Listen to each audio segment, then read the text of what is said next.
Hello दोस्तों, स्वागत है एक बार फिर से आपके अपने प्लेटफॉर्म द एक स्टडी एजुकेशनल चैनल में। तो आज हम पढ़ने वाले हैं महाजनपद काल के बारे में। तो दोस्तों, हमने पिछली क्लास में पढ़ा था वैदिक काल के बारे में, जिसमें हमने वैदिक काल को दो पार्ट में बांटा, ऋग वैदिक काल और उत्तर वैदिक काल। तो आज दोस्तों आज हम देखेंगे कि किस प्रकार से उत्तर वैदिक काल में लोहे की खोज हुई और इसी लोहे की खोज ने जो है आर्थिक प्रगति को अंजाम दिया।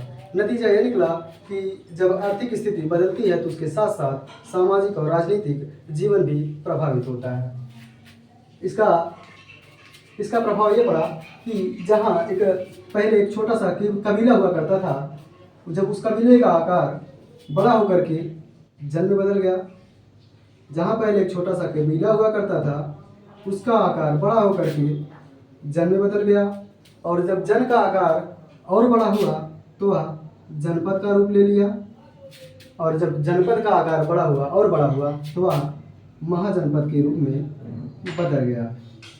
और इसे ऐसे भी देख सकते हैं कि पहले कबीला हुआ करता था, कबीले का आकार जब बड़ा हुआ तो वह जन में बदल गया, और जब जन का आकार और बड़ा हुआ तो वह जन का आकार जब और बड़ा हुआ तो वह जनपद का रूप ले लिया, और उसके बाद सबसे बड़ा जो है महाजनपद।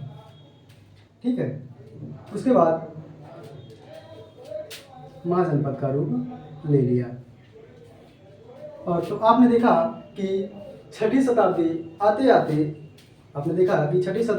आते आर्थिक क्रांति इतनी तेज हो गई थी कि उसने जो है राजनीतिक क्रांति को जन्म दिया, और इस समय तक बड़े राज्यों का उदय हुआ, जिसे हम महाजनपद काल के नाम से जानते हैं। महाजनपद काल कहा जाता है, और इन महाजनपदों की संख्या 16 बताई गई है। महाजनपदों की संख्या 16 बताई गई है, और इन 16 महाजनपदों की जो जानकारी मिलती है, मुख्य रूप से जो भी जानकारी मिलती है, वह मुख्य रूप से इस काल में लिखित बौद्ध ग्रंथ एवं जैन ग्रंथों से मिलती है। तो आप देखेंगे कि बौद्ध ग्रंथ अंगुत्तर निकाय से जो है 16 महाजनपदों की सूची मिली है, और जैन ग्रंथ से भगवती सूत्र, यानी अंगुत्तर निकाय और भगवती सूत्र, तो इन दोनों से ही 16 महाजनपदों की जानकारी मिलती है। उसके बाद देखेंगे कि राजतंत्र मतलब इन 16 महाजनपदों की स्थिति क्या थी। जो है कुछ महाजनपदों में राजतंत्र व्यवस्था थी, और कुछ महाजनपदों में गणतंत्र व्यवस्था थी। जैसे देखेंगे जो लिच्छवी संघ था वो जो है गणतंत्र व्यवस्था आता है, और राजतंत्र, जैसे कुछ जनपदों में जो महाजनपदों में गणतंत्र व्यवस्था थी और बाकी जो है राजतंत्र व्यवस्था थी। अब राजतंत्र क्या होता है और गणतंत्र क्या होता है उसके बारे में देखते हैं। ये राजतंत्र क्या होता है, जिसमें राजा शासन करता है, जहाँ शासन राजा द्वारा होता है उसे राजतंत्र कहते हैं, और गणतंत्र में जो है शासन गणों द्वारा होता है, यानी संघ द्वारा। संघ क्या होता है, ग्रुप, यानी एक ग्रुप द्वारा जो शासन किया जाता है उसे गणतंत्र व्यवस्था कहते हैं। शासन कौन करता है इसमें, शासन कौन करता है, राजा द्वारा। और जो है गणतंत्र में जो है शासन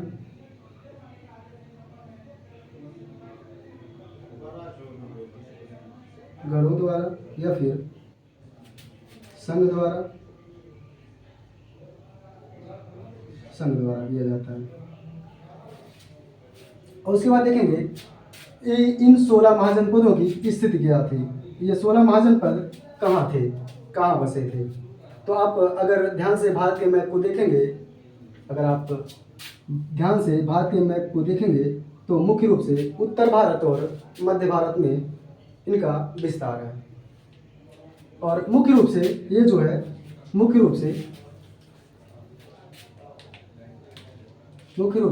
ये उत्तर बिहार, मुख्य रूप से बिहार, यूपी, मध्य प्रदेश और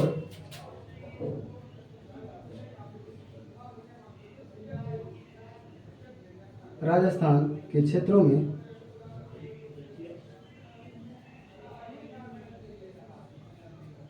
इनका विस्तार था। ये कहाँ थे? बिहार, यूपी, मध्य प्रदेश और राजस्थान के क्षेत्रों में इनका विस्तार था। तो आपने देखा कि ये जो 16 महाजनपद पाए गए वह मुख्य रूप से उत्तर भारत और मध्य भारत में इनका विस्तार था।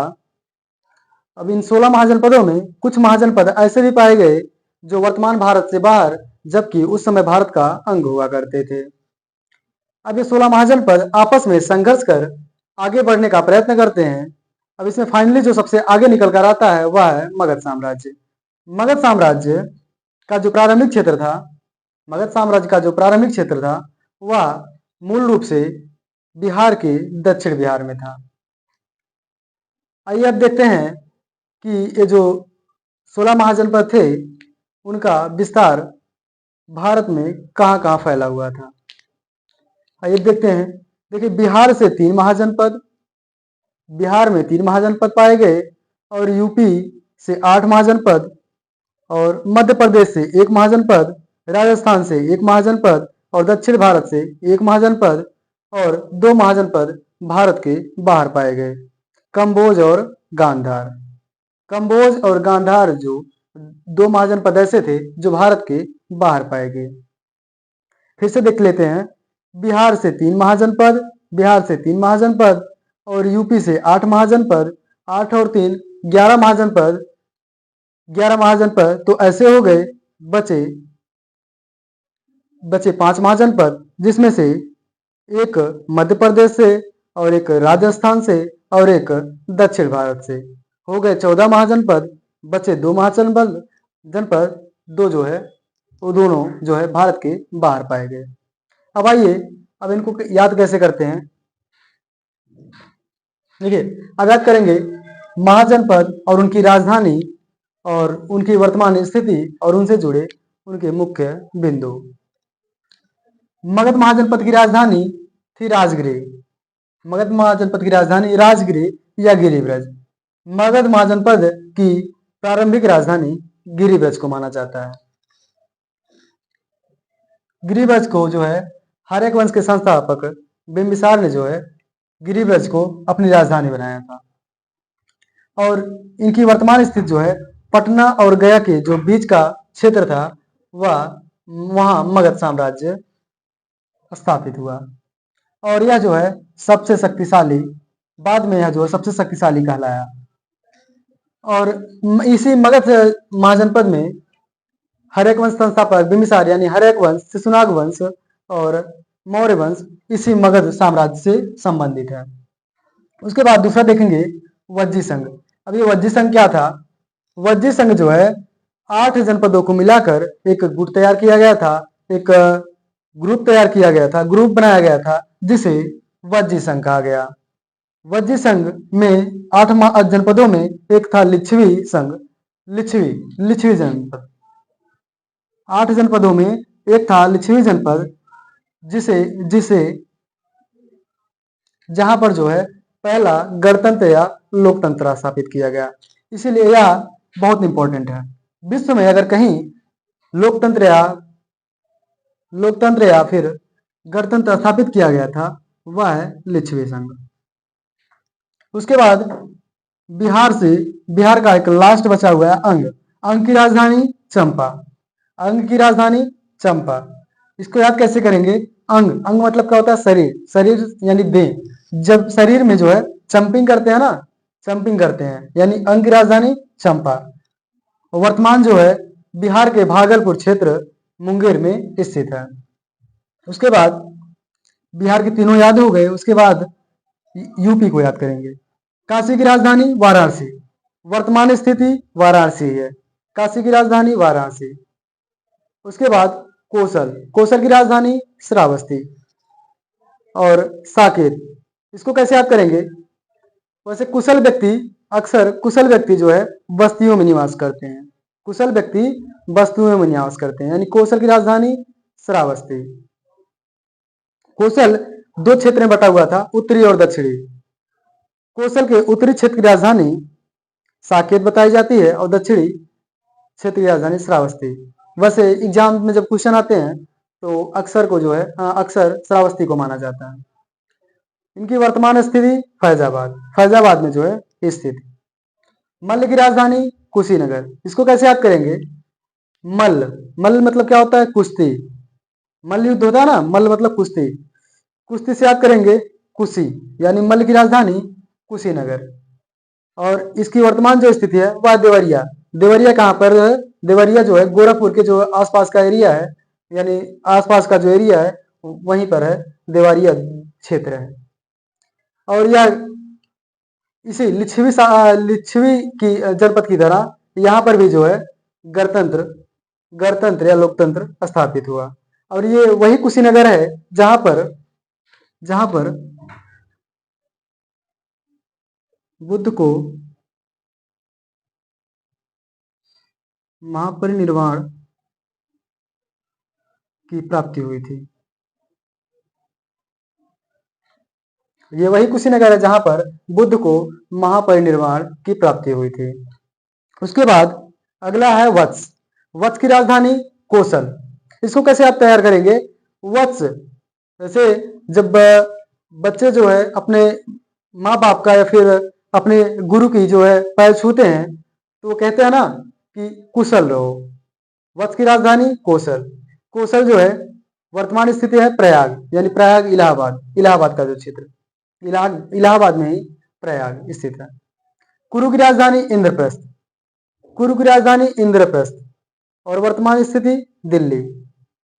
और जो है इनकी कुरु की चर्चा जो है महाभारत में चर्चित है। उसके बाद पांचाल। पांचाल की राजधानी कामपिल्ले अहिछत्र। पांचाल की जो दो राजधानियां थी, एक उत्तरी और एक दक्षिणी। उत्तरी पांचाल की राजधानी अहिछत्र और दक्षिणी पांचाल की राजधानी कामपिल्ले। इसके बाद अगला है सूरसेन। सूरसेन की राजधानी मथुरा। सूरसेन की राजधानी मथुरा। अगला है चेदी। चेदी की राजधानी शक्तिमती और वर्तमान स्थिति बुंदेलखंड। और यही बुंदेलखंड में एक राजा शिवपाल हुआ करते थे जो काफी प्रसिद्ध थे। अब इसको याद कैसे करेंगे? चेदी की राजधानी शक्तिमती। चेदी से रिलेट करेंगे छेदी, यानी छेद। छेद करने के लिए हमें शक्ति की आवश्यकता होती है। छेद करने के लिए हमें शक्ति की आवश्यकता, यानी चेदी से बनाएंगे छेदी, और छेद करने के लिए हमें किसकी आवश्यकता पड़ती है? शक्ति, यानी चेदी की राजधानी शक्तिमती। अगला है अवंती। अवंती की राजधानी उज्जैन। अवंती की दो राजधानियां थी इसी की तरह, यानी पांचाल की तरह इनकी भी दो राजधानियां थी अवंती। दो राजधानी कौन कौन सी थी? उज्जैन और माहिष्मती।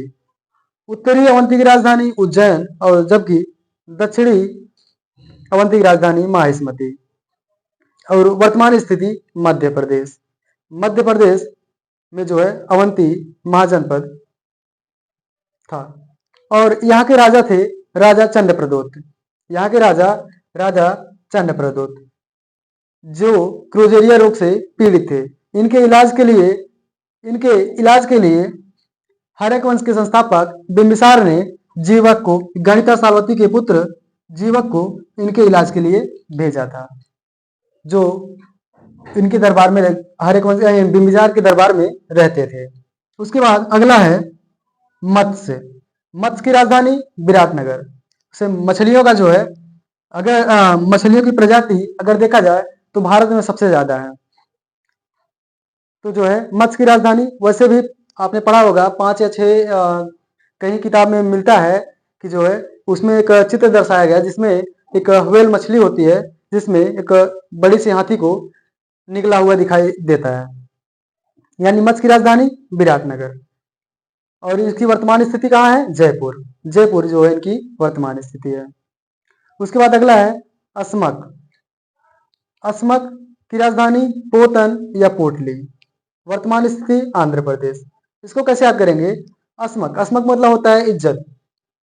अक्सर बच्चे जो होते हैं माँ बाप की इज्जत जो है पोत देते हैं। अक्सर माँ बाप की इज्जत बच्चे पोत देते हैं। ऐसा अक्सर वैसे होता नहीं है, लेकिन ट्रिक के लिए बनाना पड़ता है। अस्मक की राजधानी पोतन या पोटली। उसके बाद अगला है कंबोज। कंबोज की राजधानी हाटक। कंबोज की राजधानी हाटक। इसको कैसे तैयार करेंगे? कम बोझ। जैसे अगर बोझ को कम करना है आपको, क्या करेंगे? बोझ को कम करेंगे, यानी बोझ को कम करेंगे। तो कम यानी कम कैसे करेंगे? जब बोझ उससे बोझ को हटाएंगे, यानी कम बोझ की राजधानी हाटक। बोझ को कम करने के लिए उसको हटाना पड़ेगा, यानी कम बोझ की राजधानी हाटक। यह जो है भारत के बाहर स्थित है। और अगला है गांधार। गांधार की राजधानी तक्षशिला। गांधार में पिछला वर्ड मिल रहा है ना, धार, जो है किसी चाकू को अगर हमें धार धार लानी है, यानी धार बनानी है उसमें, तो क्या करेंगे? हम उसे शिला पर रगड़ेंगे, यानी पत्थर पर रगड़ेंगे। धार बनाने के लिए क्या करेंगे? पत्थर पर रगड़ेंगे, यानी पत्थर मतलब शिला, शिला मतलब पत्थर, शिला पर रगड़ेंगे। इससे हमारी जो धार तैयार हो जाएगी। उसके बाद देखेंगे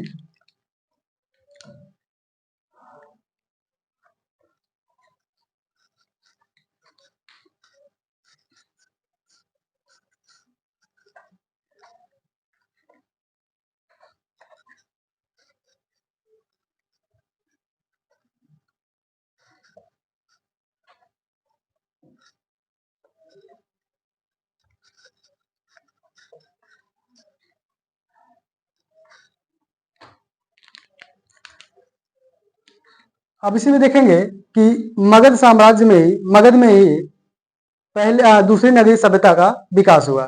इसमें बताएंगे, आपने पढ़ा पढ़ा है, पहले ने पढ़ाया हुआ है कि सिंधु घाटी सभ्यता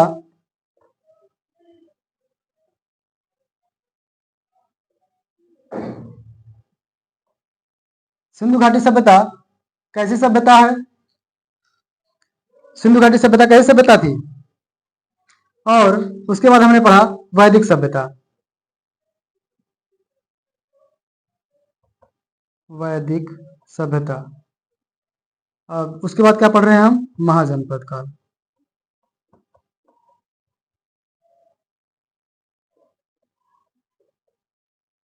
महाजनपद काल में मगध। सिंधु घाटी सभ्यता कैसी सभ्यता थी? तो आप कहेंगे नगरीय सभ्यता।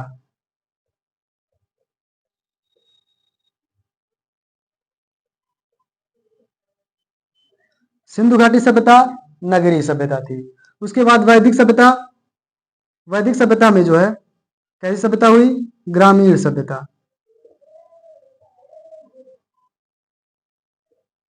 ग्रामीण सभ्यता।